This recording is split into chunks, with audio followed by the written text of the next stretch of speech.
Kinundina ng mga Irigenyo ang lumabas na fake news sa social media patungkol sa pagbibigay umano ng local government unit ng sirang relief goods ngayong mga nagdaang bagyo.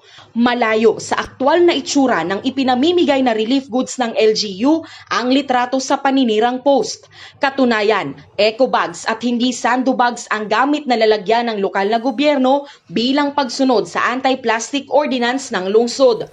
Wala ring nakalagay na anumang pangalan, larawan o marka sa lalagyan ng relief goods ng LGU.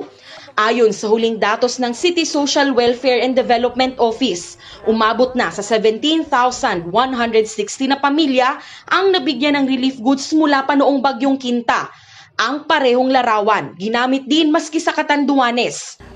Actually, nabigla kami, igwang releases na araw ka ito. But hopefully, ma-check na yan, ma-correct na po yan.